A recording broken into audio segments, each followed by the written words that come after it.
Hey everyone, I hope you're doing great. So here's the day 47, and today we are going to solve left weave and right weave of binary. Okay, तो problem काफ़ी simple है, पर थोड़ा सा tricky है, उस चीज़ का ख्याल रखना है।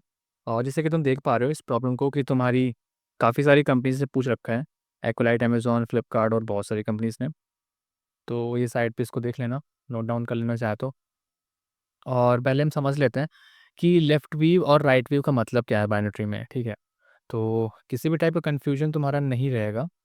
1 मिनट हम प्रॉपर समझ लेते हैं। तो लेफ्ट व्यू का मतलब क्या होता है कि देखो ये एक बाइनरी है। लेट्स सपोज़ ये एक बाइनरी है, ठीक है। इसको लेफ्ट व्यू का मतलब कि आप अपनी तरह से लेट्स सपोज़ आप यहाँ पर खड़े हो, ठीक है, आप यहाँ पर खड़े हो, तो इसको मैं ड्रॉ कर लेता हूँ, ठीक है। तो let's suppose this is you, ठीक है। ये तुम्हारे तुम इधर की तरफ देखोगे, ठीक है। ये तुम्हारा आई साइट है, ये तुम्हारा आई साइट है, ठीक है। 1 सेकेंड, हाँ, ये तुम हो और ये तुम्हारे हाथ हैं और तुम क्या करोगे, तुम अब बाइनरी को देखना स्टार्ट करोगे। तो देखो बाइनरी अगर ऐसे है तो तुम्हें क्या-क्या दिखेगा? तुम्हें सबसे पहले 1 दिखेगा, तुम्हें 2 दिखेगा, 2 के पीछे 3 है पर वो लेफ्ट साइड से अगर आप देख रहे हो तो 2 के पीछे वाला 3 नहीं दिखेगा, आपको 2 दिखेगा। फिर अगर यहाँ पर इस लेवल पर देखोगे तो आपको 4 पहले दिखेगा, इस लेवल पर देखोगे 5 दिखेगा, इस लेवल पर देखोगे 6 दिखेगा, ठीक है। तो लेफ्ट साइड से आपको कौन-कौन से एलिमेंट्स दिख रहे हैं? तो वो एलिमेंट्स आपको किसी लिस्ट पे स्टोर करना है या फिर डायरेक्टली आप उसको प्रिंट करना चाहते हो, तो अगर प्रिंट करना है, ठीक है। तो बेसिकली ये होता है तुम्हारा लेफ्ट व्यू कि आप अगर लेफ्ट साइड पर खड़े हो तो बाइनरी कैसा दिख रहा है। अगर मान लो आप यहाँ पर खड़े होते हैं, ठीक है, तो तुम्हारा बाइनरी कैसा दिखने वाला है। तुम पहले 1 को देखते हैं, ठीक है। फिर 2 और 3 में से क्योंकि आप यहाँ पर खड़े हो तो तुमको 3 दिखेगा पहले, यहाँ पर 11 दिखेगा, उसके पीछे 9 भी है, 10 भी है, 4 है, पर आपको इस साइड से सिर्फ 11 दिखेगा। इस साइड से आपको 5 दिखेगा, इस साइड से आपको 6 दिखेगा। तो आप देख पा रहे हो कि कुछ एलिमेंट्स जो हैं वो लेफ्ट साइड से भी कॉमन है, राइट साइड से भी कॉमन है। जैसे तुम्हारा 1 है, कॉमन है, ठीक है। तुम्हारा 5 कॉमन है, तुम्हारा 6 कॉमन है। तो जब किसी पर्टिकुलर लेवल पर सिर्फ एक ही नोड है, जैसे ये लेवल हमारा 0 है, इस लेवल पर कितने नोड हैं? इस लेवल पर सिर्फ हमारे पास 1 नोड है, ज दैट इज़ 1, ठीक है। तो आपको ये दोनों में कॉमन होगा। लेफ्ट साइड से देखोगे तो भी वही होगा, राइट साइड से देखोगे तो भी वही होगा। इस लेवल पर भी लेवल 0, 1, 2, 3 लेवल 3 पर कित कौन-सा सिर्फ़ एक ही एलिमेंट है। इस वजह से यहाँ पर लेफ्ट साइड से भी देखोगे तो यहीं पर यही मिलेगा और राइट साइड से देखोगे तो भी यही मिलेगा, राइट?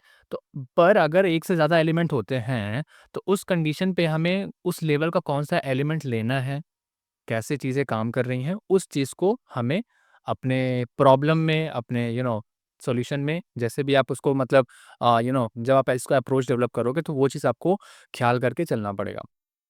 अब देखो इस क्वेश्चन को करने के 2 तरीके हैं। एक तो आप डीएफएस यूज़ कर सकते हो, डेप्थ फर्स्ट सर्च। डीएफएस का मतलब क्या हुआ कि सबसे पहले आप डेप्थ पर आओगे। जैसे अगर आपने लेफ्ट से स्टार्ट किया तो यहाँ पर आए, फिर यहाँ पर आए, फिर यहाँ पर आए, फिर यहाँ पर आए और फिर यहाँ पर आए। देखा जब एकदम नल पे पहुँच गए, तब हम यहाँ से रिटर्न होना स्टार्ट करते हैं। इसको रिटर्न किया, फिर इसको रिटर्न किया, फिर इसको रिटर्न किया, फिर इसको रिटर्न किया और फिर हम राइट साइड पर जाते हैं। राइट साइड पे पहले डेप्थ कवर करते हैं, ठीक है? तो ये होता है तुम्हारा डीएफएस का लेवल, ठीक है? पर अगर मैं बात करूँ ब्रेडथ फर्स्ट सर्च बीएफएस या लेवल ऑर्डर ट्रैवर्सल बोलूँ, तो क्या करोगे? पहले आप इस लेवल को ट्रैवर्स करोगे, फिर आप इस लेवल को ट्रैवर्स करोगे, फिर आप इस लेवल को ट्रैवर्स करोगे, फिर आप इस लेवल को, फिर इस लेवल को। फाइनली जितने भी लेवल हैं, उन सारे नोड्स को आप वन बाय वन जैसे आप इस लेवल पर ट्रैवर्स कर रहे हो, तो आप इसके सारे एलिमेंट्स को एक साथ देखोगे। इस लेवल पर ट्रैवर्स कर रहे हो, तो पहले 2 भी देखोगे, 3 भी देखोगे। इस लेवल पर कर रहे हो, तो 4, 10, 9, 11 सारे के सारे। तो ये होता है तुम्हारा लेवल ऑर्डर और ये होता है तुम्हारा डीएफएस, ठीक है? अब डीएफएस का यूज़ करके आप कैसे करने वाले हो और लेवल ऑर्डर का यूज़ करके कैसे करने वाले हो, उस चीज़ का मैं आपको आइडिया दे देता हूँ। ओके, तो वो आइडिया ले लो और इस क्वेश्चन को सॉल्व करने की कोशिश करना, बहुत सिंपल है, आप बना लोगे, ठीक है। और ये काफ़ी इंपॉर्टेंट है क्वेश्चन। अगर आपको लेफ्ट व्यू राइट व्यू का आइडिया लग गया कैसे करते हैं, कैसे सॉल्व करते हैं, तो ट्रिक से के मैक्सिमम क्वेश्चन आप कर सकते हो, ठीक है। तो एक तुम्हारा लेफ्ट व्यू राइट व्यू हो गया, तुम्हारा एक टॉप और बॉटम अप्रोच हो गया। तो अगर ये तीन दो दो चीज़ें आती हैं, दो प्रॉब्लम आते हैं आपको, लेफ्ट व्यू राइट व्यू और टॉप बॉटम, उस पर आपको आपको ट्री के और कुछ दूसरे डेटा स्ट्रक्चर्स भी हैं, उनके भी काफ़ी सारे कॉन्सेप्ट क्लियर हो जाते हैं और इनसे मिलते-जुलते काफ़ी क्वेश्चन बनते हैं, ठीक है? क्योंकि आप जब लेफ्ट व्यू निकाल रहे हो, आप डीएफएस भी सीख रहे हो, ठीक है? राइट व्यू निकाल रहे हो या लेफ्ट व्यू निकाल रहे हो, आप डीएफएस भी आता है आपको, आपको बीएफएस भी आता है, तो डीएफएस, बीएफएस भी काफ़ी कॉमन क्वेश्चन है, इंटरव्यू में पूछा जाता है। और जब आप टॉप बॉटम वाला देख रहे होते हो, तो वहाँ पर भी कुछ और चीज़ें यूज़ हो रही होती हैं, वहाँ पे हैश मैप भी यूज़ करते हैं, वहाँ पर इंडेक्सिंग यूज़ कर रहे होते हैं, इंक्रीमेंटिंग और डिक्रीमेंटिंग वाली चीज़ें हो जाती हैं वहाँ पे। तो जब हम उस पर आएँगे, तब हम उस पर बात करेंगे। फिलहाल हम यहाँ पे बात कर लेते हैं कि अगर आप डीएफएस जाएँ, तो डीएफएस का सबसे सिंपल तरीका होता है रिकर्शन यूज़ कर लो। रिकर्शन का यूज़ करके जब आप जाओगे तो काफ़ी सिंपल है। देखो, चीज़ें कुछ बता देता हूँ मैं तुम्हें। अ, हाँ, यहाँ पर तो मैं तुम्हारा देखो, हाँ, ये चीज़ें एक बार एक चीज़ देख लो। जैसे आप लेफ्ट कीपर पर जाते हो ना, तो आप इसको क्या-क्या स्टोर करोगे? 1, 2, 4, 5, 6 ये ऐसी लिस्ट आप रिटर्न करने वाले हो। राइट कीपर पर जाओगे तो पहले 1, 3, 11, 5, 6 1, 3, 11 यहाँ पे 2 नहीं है, 3 है यहाँ पे, ठीक है? तो 3 देन 11 देन 5 देन 6 ऐसे करके आप यहाँ पे एलिमेंट्स स्टोर करने वाले हो। ओके, तो ये चीज़ें तुम्हें क्लियर हो गई। अब हम बात कर लेते हैं कि हम डीएफएस को यूज़ कैसे करेंगे और बीएफएस को कैसे यूज़ करेंगे, उस चीज़ के बारे में भी हम एक बार बात कर लेते हैं। Okay, no worries. तो फिलहाल हम क्या करेंगे, 1 सेकंड, हम sorry, we will just copy it और यहाँ पर आते हैं साइड पे, पेस्ट इट और यहाँ पे कुछ चीज़ें देख लेते हैं। तो जैसे कि हमने, अगर मैं बात करूँ कि मैं यहाँ पर डीएफएस यूज़ करने वाला हूँ, ठीक है? डीएफएस, फिलहाल ये पेन अच्छा नहीं है यार। या हम यहाँ पर डीएफएस यूज़ करने वाला है, डेप्थ फर्स्ट सर्च। तो डेप्थ फर्स्ट सर्च का मतलब क्या हुआ? देखो, हमें एक रिकर्सिव फंक्शन बनाना पड़ेगा। तो मान लेते हैं हमारा एक फंक्शन है, ये फंक्शन है, जिस पर हमें क्या करना पड़ेगा? एक तो हमारा ट्री का रूट आएगा इस फंक्शन के अंदर, तो रूट ले लेते हैं। सॉरी, रूट आएगा। दूसरा क्या आएगा? हम हर लेवल पर ट्रैवर्स करेंगे। जैसे पहले हम कहाँ पर हैं? पहले हम यहाँ पर आएँगे, फिर इस लेवल पर की बात करेंगे, फिर इस लेवल की बात करेंगे, फिर इस लेवल की बात करेंगे, इस लेवल की बात करेंगे और लास्ट लेवल की बात करेंगे। तो जब आप डीएफएस की बात करते हो ना, तो हम लेवल बाय लेवल विज़िट करते हैं। तो लेवल यहाँ पर हमें मेंटेन करके चलना है। तो एक लेवल वेरिएबल लोगे, यहाँ पर एक लेवल नाम का एक तुम्हारा वेरिएबल होगा, जिसको इनिशियलाइज़ कर दोगे आप 0 से। पहले तो 0 से स्टार्ट होगा और यहाँ पर क्या कर लोगे, एक तुम्हें क्योंकि हर एक ट्रैवर्सल पे आपको लेफ्ट साइड वाला एलिमेंट को स्टोर करना है, तो आप मान लेते हो एक एरे लिस्ट ले लेते हो या वेक्टर ले लेते हो, तो उसको यहाँ पे एक एलएस नाम दे दिया, ठीक है? ये चीज़ें यहाँ पे इतनी चीज़ें तुम्हें, ये फंक्शन रहेगा तुम्हारा मेन। अब इसके अंदर होगा क्या, वो चीज़ तुम्हें ख्याल रखना है। देखो, सबसे पहले क्या करना है कि एक बेस केस तो होता ही है तुम्हारा नॉर्मल, कि अगर रूट अगर तुम्हारा नल है तो भाई रिटर्न कर दो, क्या रिटर्न कर दोगे? एलएस को, ठीक है? अगर रूट नल हुआ तो आप एलएस को रिटर्न कर दो या फिलहाल नल रिटर्न कर दो, राइट? तो एक बेस केस तुम्हारा वो हो गया। दूसरी चीज़ क्या हो गई कि हर एक बार हर एक ट्रैवर्सल पे हम सबसे पहले क्या करेंगे, अगर मैं लेफ्ट साइड व्यू निकालना चाहता हूँ, लेफ्ट साइड व्यू निकालना चाहता हूँ, तो पहले मैं लेफ्ट साइड की ओर जंप करूँगा। ये चीज़ ख्याल रखना। अब क्यों जंप करूँगा उस चीज़ को अभी देखना। देखो, जब आप लेफ्ट साइड व्यू निकालो, अभी लेफ्ट साइड व्यू की बात कर रहे हैं हम, ठीक है? हम लेफ्ट साइड पर पहले आएँगे, तो हम क्या करेंगे, हम इस फंक्शन को रिकर्सिवली कॉल करेंगे लेफ्ट साइड पर। पहले लेफ्ट साइड पर आएँगे, तो फंक्शन को रिकर्सिवली कॉल करोगे तो क्या क्या होगा? That is function root dot left और लेवल को हमें इंक्रीज़ कर देना, तो लेवल इनिशियली सपोज़ 0 था, तो अब यहाँ पे क्या हो जाएगा, लेवल लेवल +1 हो जाएगा और एलएस एज़ इट इज़। तो पहले हम लेफ्ट पर मूव किए। अब इस एलिमेंट को लेना है कि नहीं लेना है, वो कैसे डिसाइड होगा? तो हर एक लेवल पे सबसे पहले यहाँ पे एक कंडीशन होगी। एक कंडीशन क्या होगी कि अगर ये जो तुम्हारा लेवल है ना, if this level equal this LS dot size, तो अभी इनिशियली लेवल मेरा एलएस क्या है? खाली है, मतलब इसका साइज़ क्या है? 0 है और लेवल भी 0 है। तो पहला एलिमेंट तो भाई कॉमन है, पहला एलिमेंट तो हमें लेना ही पड़ेगा। तो यहाँ पर हम क्या रखेंगे? If this level equal this LS dot size, अगर एलएस डॉट साइज़ के इक्वल है, तो उस कंडीशन पे मैं क्या करूँगा, लिस्ट के अंदर, इस लिस्ट के अंदर इस एलिमेंट को डाल दूँगा रूट डॉट डेटा, ठीक है? तो ऐसे कि LS dot add this root dot data. देखो, अभी तुम्हें क्लियर यहाँ पे दिख नहीं रहा होगा, क्योंकि यहाँ पे जब हम नोटपैड में पेन पे लिखते हैं ना, तो एक्चुअली उतना स्मूथली वो चीज़ें काम नहीं करती। अगर मेरे पास आईपैड वगैरह होता तो वहाँ पर लिखते, तो हम, क्योंकि उस पर हम आईपैड में क्या सीन होता है कि आप आईपैड की स्क्रीन पर आप देख रहे होते हो जो चीज़ लिख रहे होते हो, पर अभी मेरे पास जो पैड है जिस पर मैं लिख रहा हूँ, उस पे मुझे देखना पड़ता है कंप्यूटर स्क्रीन पर और लिख रहा होता हूँ मैं पैड पर, तो इस वजह से मेरी हैंड राइटिंग थोड़ा-सा ख़राब हो जाती है। इसके लिए बहुत प्रैक्टिस चाहिए अच्छी बनाने के लिए, फ़िलहाल के तौर पे, ठीक है? तो अगर तुम्हारा लेवल, तुम्हें देखना है कि लेवल इनिशियली मेरा लेवल क्या था, यहाँ पे लेवल था तुम्हारा 0 था और लिस्ट का जो साइज़ था, मतलब एलएस का जो साइज़ था वो भी क्या था, 0 था। तो अगर दोनों level equals to LS dot size हुए, तो मैं क्या कर दूँगा, इस लिस्ट का जो एलिमेंट है, ये सपोज़ तुम्हारे पास लिस्ट है, ठीक है? इस लिस्ट के अंदर क्या करोगे, जो एलिमेंट है रूट का जहाँ पर अभी फ़िलहाल तुम हो, उसको क्या करोगे, लिस्ट के अंदर डाल दोगे। तो लिस्ट के अंदर मैंने डाल दिया, 1 को डाल दिया, ठीक है? और फिर मैंने क्या किया, मूव कर गए हम फंक्शन रूट डॉट लेफ्ट पर आ गए, ओके। रूट डॉट लेफ्ट पर आ गए, मतलब अब मेरा जो नोड है वो 2 पर आ गया और लेवल को इंक्रीज़ कर दिया तो लेवल की वैल्यू 0 से होकर अब क्या हो जाएगी 1, ठीक है? और यहाँ पर एलएस के अंदर हमारा 1 आ चुका है तो एलएस का हो जाएगा यहाँ पे 1 हो जाएगा, राइट? इतनी चीज़ समझ में आई? अब भले ही तुम यहाँ पर फंक्शन तुम एक बार लेफ्ट की तरफ भी जाओगे, एक तरफ राइट की तरफ जाओगे तो यहाँ पर रूट डॉट लेफ्ट जैसे था ना, वैसे रूट डॉट यहाँ पर राइट भी होगा और लेवल की वैल्यू भी इंक्रीज़ होगी, मतलब लेवल +1 हो जाएगा और एलएस एज़ इट इज़ रहेगा। ये चीज़ तो तुम्हारी नॉर्मल है। पर क्योंकि आप रिकर्सिवली फंक्शन पहले लेफ्ट को कॉल कर रहे हो, तो जब तक लेफ्ट से रिटर्न नहीं होगा, तब तक हम राइट पर मूव नहीं करेंगे। ये सिंपल सा फंडा तुम्हें पता होना चाहिए, ठीक है? तो लेफ्ट पर अभी हम जा रहे हैं, तो आगे वाला कोड अभी ये रन नहीं हो रहा है, अभी सिर्फ लेफ्ट की तरफ ही जा रहे हैं। जब तक ये रिटर्न नहीं होगा, तब तक हम राइट की तरफ मूव नहीं कर पाएँगे, राइट? तो जब हम लेफ्ट की तरफ फिर से मूव किए, तो हमारे लिस्ट के अंदर हमारे पास एक एलिमेंट आ चुका है। लेवल की वैल्यू इंक्रीज़ हो चुकी है, लेवल पहले 0 था, अब 1 हो चुका है, ठीक है? फिर हम चेक करेंगे क्या if level equal LS dot size, तो क्या लेवल देखो लेवल 1 है और एलएस डॉट साइज़ भी 1 है, तो क्या ये इसके इक्वल है? दोनों इक्वल है क्योंकि 1 इक्वल्स टू 1 है। तो मैं क्या करूँगा एलएस के अंदर इसको भी ऐड कर दूँगा, तो भाई 2 को भी ऐड कर दो यहाँ पर। तो अब 1 के बाद लिस्ट के अंदर क्या हो जाएगा 2 भी ऐड हो जाएगा। सिंपल समझ में आया, ठीक है? ये चीज़ आ गई। और जब ये कंडीशन हो जाएगी उसके बाद फिर से वही रिकर्सिवली फंक्शन मैंने रिकर्सिव लेफ्ट की तरफ कॉल किया क्योंकि अभी रिटर्न तो हुआ नहीं, अभी हम आगे ही बढ़ रहे हैं, ओके? तो वहीं पर फिर से चीज़ें हुई तो लेवल की वैल्यू क्या हो जाएगी इंक्रीज़ हो जाएगी, यहाँ पर लेवल +1 हुआ तो लेवल की वैल्यू हो जाएगी 2 और मेरे पास लिस्ट के अंदर वैल्यू कितनी है 1 और 2, ये सिंपल सा तुम्हें पता है, ओके? फिर हम क्योंकि लेफ्ट की तरफ हम फिर से मूव किए, यहाँ पर इसके भी लेफ्ट पर आ गया। हमने क्या चेक किया if level equal LS dot size तो भाई 2 इक्वल्स टू 2 है तो इसको मतलब 4 को भी उठा लो, तो 4 को भी मैंने क्या किया उठा लिया यहाँ पर, समझ में आया? 4 को उठाया उसके बाद फिर इफ कंडीशन वाली सैटिस्फाई हो गई, इफ यहाँ पर 2 के बाद अब 4 भी आ जाएगा, ठीक है?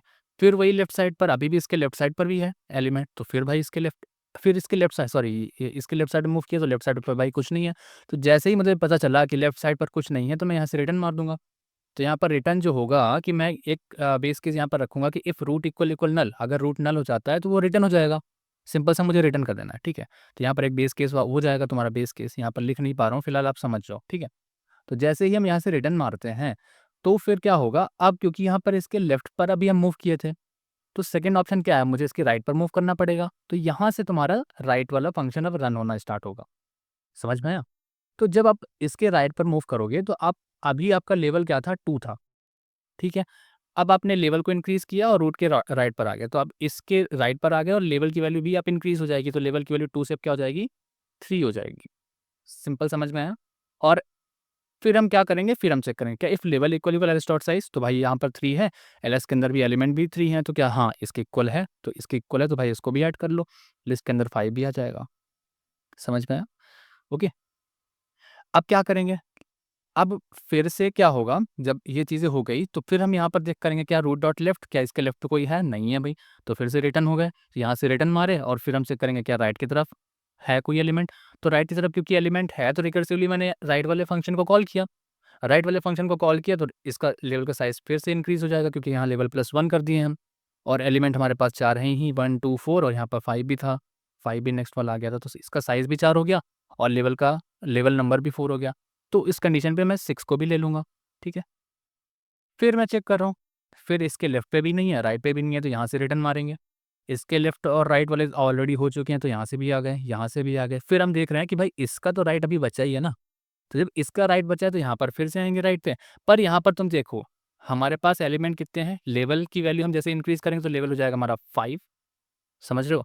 लेवल हमारा क्या हो जाएगा 5, यहाँ 4 से अब 5 हो जाएगा और हम क्या करेंगे और इसकी तरफ मूव करेंगे पर लेवल इक्वल और एलिमेंट हमारे कितने हैं? एलिमेंट हमारे लिस्ट के अंदर 4 ही है और लेवल कितना हो गया 5, क्योंकि अब हम राइट की तरफ मूव कर रहे हैं, तो जब हम राइट की तरफ मूव कर रहे हैं, तो अगर ये इफ कंडीशन सैटिस्फाई नहीं करेगी, तो मैं लिस्ट के अंदर ऐड भी नहीं कर पाऊँगा। सिंपल सा फंडा है।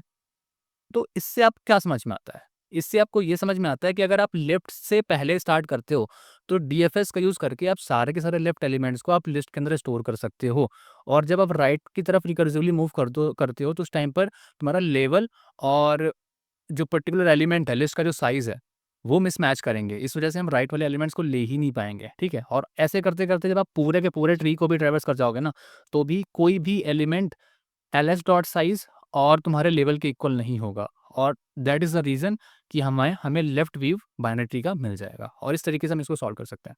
सेम चीज़ें आप राइट व्यू के लिए भी कर सकते हो। जब आप राइट व्यू निकालना चाहते हो ना, तो सबसे जो यहाँ पर आपने पहले लेफ्ट की तरफ मूव किए थे ना, अब यहाँ पर रिकर्सिवली यहाँ पर राइट की तरफ पहले मूव कर जाओ और उसके बाद फिर लेफ्ट की तरफ मूव कर जाओ। बस सिंपल से इतना करना है आपको, और आपको राइट व्यू भी क्लियर हो जाएगा और रिकर्सिवली आप इसको भी निकाल सकते हो। ये हो गया तुम्हारा डीएफएस का फंडा, ठीक है? Depth first search. बीएफएस में क्या करने वाले हो आप? बीएफएस का भी आपको आइडिया दे देता हूँ, ठीक है? बीएफएस देखो बहुत सिंपल है। इतना मैं अभी फ़िलहाल इन डेप्थ नहीं समझाने वाला हूँ। अगर इससे रिलेटेड कुछ वीडियो, अगर डेडिकेटेड वीडियो बनाना होगा तो मैं बना के वो चीज़ें क्लियर कर दूँगा तब। बट फ़िलहाल ऐसा तुम समझो यार, ये तुम्हारे लिए चैलेंजेज़ हैं, और इन चैलेंज को जब तक तुम खुद से यार एक बार टैकल नहीं करोगे, खुद से एफर्ट नहीं डालोगे, तो समझ में नहीं आएगा। ये नॉर्मल वीडियोज़ नहीं हैं। नॉर्मल अगर लेक्चर्स होते तो मैं सीधा आता, क्वेश्चन डिस्कस करता और इसके कोड को डिस्कस करता, बस चला जाता। पर मैं चाहता हूँ कि यार आप क्वेश्चन को एफर्ट करो, आप क्वेश्चन को ट्राई करो एक बार सॉल्व करने की, और जो थोड़े बहुत जो कॉन्सेप्ट हैं वो चीज़ें साथ में क्लियर करते जा रहे हैं। अगर किसी को आइडिया नहीं है तो वो चीज़ें वहाँ से चीज़ें आपको आ जाएँगी, ओके।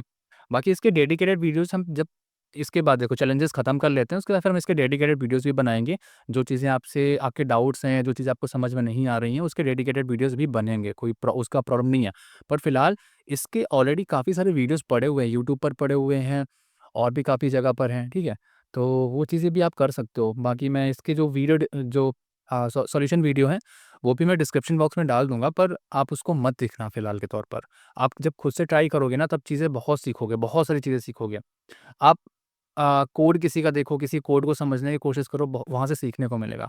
पर डायरेक्टली अगर आप सॉल्यूशन पर मूव कर जाते हो, सॉल्यूशन देखने लगते हो, तो फिर वहाँ से उतनी चीज़ें समझ में नहीं आती हैं।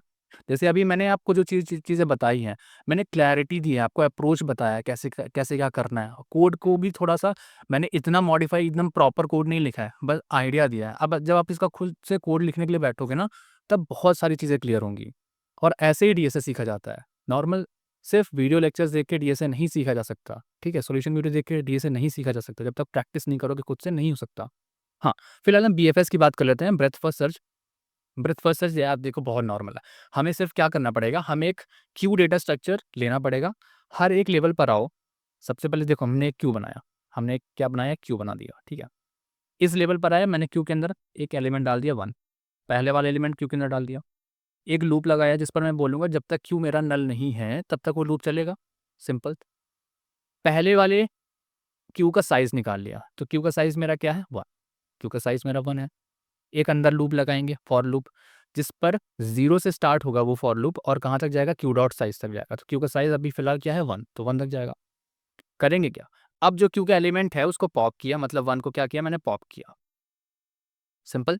1 को पॉप किया, और हम क्या कर रहे हैं कि अगर हम वहाँ पे कंडीशन क्या डालेंगे कि अगर आई इक्वल इक्वल 0 हुआ, मतलब फर्स्ट पहला एलिमेंट ही हम बात कर रहे हैं, अगर आई इक्वल इक्वल 0 हुआ और क्यू का जो एलिमेंट पॉप किया, तो उसको क्या करेंगे? लिस्ट के अंदर ऐड कर लिया जाए। तो लिस्ट के अंदर मैंने ऐड कर लिया, मान लो सपोज़ ये तुम्हारी पास एक लिस्ट है जिसके अंदर मैंने क्या किया, अगर आई इक्वल इक्वल 0 मतलब फर्स्ट एलिमेंट को ही हम क्या कर रहे हैं, हम यहाँ पर क्यू के अंदर ऐड कर रहे हैं। तो लिस्ट के अंदर ऐड कर रहे हैं, तो लिस्ट के अंदर मैंने ऐड कर दिया 1 को, ठीक है? अब मैं क्या करूँगा, फिर मैं चेक करूँ क्या इसके लेफ्ट साइड पर कोई एलिमेंट है, इसके राइट साइड पर कोई एलिमेंट है। तो पहले लेफ्ट साइड वाले एलिमेंट को चेक किया, क्या इसके लेफ्ट साइड पर एलिमेंट है? अगर है, तो उसको क्यू के अंदर ऐड कर दो। तो पहले वाला तो पॉप हो चुका, ठीक है? इसको पॉप कर लिया मैंने। जब पॉप किया तभी मैंने फिर वहाँ पे चेक किया कि इफ आई इक्वल इक्वल 0 है, तो इस लिस्ट के अंदर इस पर्टिकुलर एलिमेंट को, क्यू के एलिमेंट को ऐड कर दो। तो यहाँ पर ऐड कर दिया। उसके बाद फिर पहले हम लेफ्ट पर गए, लेफ्ट वाले एलिमेंट को डाला यहाँ पर, इसके राइट वाले एलिमेंट को डाला यहाँ पर, ठीक है? 3, सिंपल इतनी चीज़ें आपको करनी है, ठीक है? उसके बाद जब आप सेकंड ट्रावर्सल पर आओगे, सेकंड टाइम आओगे, क्योंकि यहाँ से फॉर लूप के तो बाहर आ ही चुके, क्योंकि वो 0 से लेके आपको उसके की साइज़ तक ही जाना था, क्योंकि साइज़ तक जाना था, ठीक है? उसके बाद ये चीज़ आपके अंदर ही की है, फॉर लूप के अंदर। अगर इसके लेफ्ट साइड पर है एलिमेंट, तो डाल दो क्यू के अंदर, राइट साइड पर है तो क्यू के अंदर डाल दो। फिर मैंने क्या किया, फिर अगेन क्यू का वही साइज़ होगा, तो क्यू का साइज़ क्या है? 2। अब तुम्हारा लूप चलेगा कहाँ से? 0 से लेके 2 तक। पर 0 से लेके 2 तक क्यों किया? ताकि आप इस एलिमेंट के भी लेफ्ट और राइट को क्यू के अंदर ऐड कर सको, इस एलिमेंट के भी लेफ्ट और राइट को क्यू के अंदर ऐड कर सको, इसलिए चलेगा, ठीक है? अब फिर वही चीज़ें हैं, देखो पहले क्या किया तुमने? लेफ्ट वाले को ऐड किया, फिर राइट वाले को ऐड किया, जैसे 2 और 3 ऐड हुआ। पहले वाला 2 को पहले वाले को रिमूव किया तुमने, इसको रिमूव करके लिस्ट के अंदर डाल दिया, ठीक है? लिस्ट के अंदर डाल दिया। साथ में जैसे इसके अंदर डाला, तुम एक कंडीशन लगाओगे कि इसके लेफ्ट में एलिमेंट है, अगर है तो क्यू के अंदर डाल दिया, तो 3 के बाद यहाँ पर क्या आ जाएगा, क्योंकि इसके लेफ्ट में है तो मैंने डाल दिया इसको 4, ठीक है, यहाँ पर 4 आ गया। इसके राइट पर है, हाँ है, तो इसके राइट पर भी डाल दिया 10, यहाँ पर 10 आ गया, ठीक है। अब पहले वाले एलिमेंट का तो हो गया गेम, इसका हो गया। अब जब सेकेंड आइट्रेशन होगा, मतलब i = 0 पर तो हो गया, i = 1 पर क्या हो जाएगा, यहाँ पर आ गया, ठीक है। इसके लेफ्ट पर है, हाँ है, तो क्या है, दैट इज 9, और राइट पर क्या है, दैट इज 11। समझ में आया? ये करते-करते हम क्या करेंगे, हर एक लेवल पर हम सारे के सारे एलिमेंट्स क्यू के अंदर भी ऐड करते जाएँगे लिस्ट के अंदर, क्योंकि पहले हम लेफ्ट वाले एलिमेंट को हम ले रहे हैं ना, तो पहले वाला जो एलिमेंट होगा वो हमेशा लेफ्ट वीव के ही को ही कंसीडर करेगा, ठीक है? क्योंकि आप पहले लेफ्ट को चेक कर रहे हो, समझे? अगर पहले आप राइट को चेक करने लगे कि पहले राइट वाले एलिमेंट को अगर क्यू पे ऐड करने लगे, तो फिर वहाँ से राइट वीव निकल आएगा। पर क्योंकि पहले आप लेफ्ट वीव वाला निकालना चाहते हो, तो पहले आप लेफ्ट वाला चेक करो। क्योंकि क्यू का मतलब क्या होता है? First in first out. जो एलिमेंट पहले जाएगा वो एलिमेंट सबसे पहले आएगा, ठीक है? तो यही चक्कर है कि क्यू को यूज़ करके हम यहाँ पर फर्स्ट एलिमेंट, क्योंकि तरफ अगर हम पहले लेफ्ट पर मूव कर रहे हैं, तो लेफ्ट वाले एलिमेंट को ही हम निकालने भी वाले हैं। इस तरह से हम इसको कर सकते हैं। तो फिलहाल मैंने आपको आइडिया दे दिया। आपको अगर अगर इससे रिलेटेड कभी प्रॉब्लम सॉल्व किया होगा, तो आपको समझ में आ गया होगा। आपको इसको क्या करना है, सिंपल सा यार एक काम करो, सबसे पहले वीडियो को लाइक कर दो, क्योंकि वो बहुत ज़रूरी है, ठीक है? मेहनत लगती है, और ताकि दूसरे लोगों तक भी ये वीडियो पहुँच सके, रिकमेंडेशन में आ सके, इस वजह से आपका लाइक बहुत ज़रूरी है, राइट? और अगर आपने चैनल सब्सक्राइब नहीं किया, तो सब्सक्राइब कर लो यार। और कमेंट में बीएफएस, डीएफएस दोनों मेथड का यूज़ करके आप इसके कोड को, मतलब लेफ्ट व्यू और राइट व्यू दोनों सॉल्यूशन को, ठीक है, आप कमेंट करो, पिंग कर देना, मुझे कर सकते हो, पिंग कर सकते हो। बाकी आप जब कमेंट करते हो ना, तो आपके अंदर सेल्फ कॉन्फिडेंस आता है कि मैंने इस प्रॉब्लम को सॉल्व किया है, इस वजह से आपके अंदर सेल्फ कॉन्फिडेंस भी बूस्ट होगा। आप इसको जब मेहनत करके सॉल्व करोगे ना, तो आप काफ़ी चीज़ें सीखोगे, ठीक है, खुद से सीखोगे और अपने लिए सीखोगे, राइट? तो वो चीज़ें भी आपकी बूस्ट होंगी, प्लस जो दूसरे बच्चे आएँगे इस वीडियो को देखने के लिए, तो आपके सॉल्यूशन को देख के वो चीज़ें समझ भी सकते हैं, तो वो तीसरा बेनिफिट उनको मिल जाएगा, ठीक है? तो इस तरीके से हम इसको यहाँ पर इस चैनल पर चीज़ें सीखने वाले हैं, और इस तरीके से हम पूरा 100 डेज़ चैलेंज कंप्लीट करके पूरे डीएसए को कवर कर लेंगे। डीएसए में जो-जो इम्पोर्टेंट क्वेश्चन हैं, जो इंटरव्यू में पूछे जाते हैं, जो बहुत सारे मेजर कॉन्सेप्ट क्लियर करते हैं, वो सारी चीज़ें हम यहाँ पर कर लेंगे। बाकी हमारे कुछ स्पेशल सीरीज़ भी चल रही हैं, वो चीज़ें मैं पैटर्न वाइज़ ऐड करता रहूँगा, जैसे-जैसे टाइम मिलता है मुझे, और कुछ चीज़ें जैसे कुछ मुझे नया मिलता है ना, जो तुम्हारे काम का है, वो चीज़ें मैं यहाँ पर वीडियो बना के आपके लिए लाता रहता हूँ, ठीक है? तो चैनल को सब्सक्राइब कर लेना, बहुत ज़रूरी है तुम्हारे लिए, क्योंकि काफ़ी सारी इंपॉर्टेंट चीज़ें आपको यहाँ पर मिल जाती हैं। और जो फ्रॉड, जो स्कैम हो रहे हैं काफ़ी जगह पे, और जो लोग फेक वीडियोज़ बनाते हैं, उन चीज़ों को, फेक चीज़ों को एक्सपोज़ करने का भी काम करता हूँ मैं। तो जहाँ पर मुझे लगता है कि आप लोग गुमराह हो सकते हो, अवेयरनेस नहीं है, तो वहाँ पर उससे रिलेटेड जो जेन्युइन चीज़ें हैं, वो चीज़ें भी मैं आपके तक लाता रहता हूँ, तो उससे रिलेटेड भी कंटेंट यहाँ पर तुम्हें मिलता रहेगा, ठीक है? ख़ैर इतना ही है इस वीडियो में। वीडियो को देखने के लिए, अगर लास्ट तक पूरा देखा है, तो बहुत-बहुत थैंक यू, ठीक है? कि आपने पूरा वीडियो प्रॉपर देखा, और काफ़ी चीज़ें आपको समझ में भी आई होंगी कि जो मेरा पर्पज़ है, जो मेरा मोटिव है इस चैनल में, वो चीज़ आपको क्लैरिटी आ गई होगी, राइट? खैर, मिलता हूँ आपसे नेक्स्ट वीडियो में। Till then keep learning, keep exploring and keep smiling.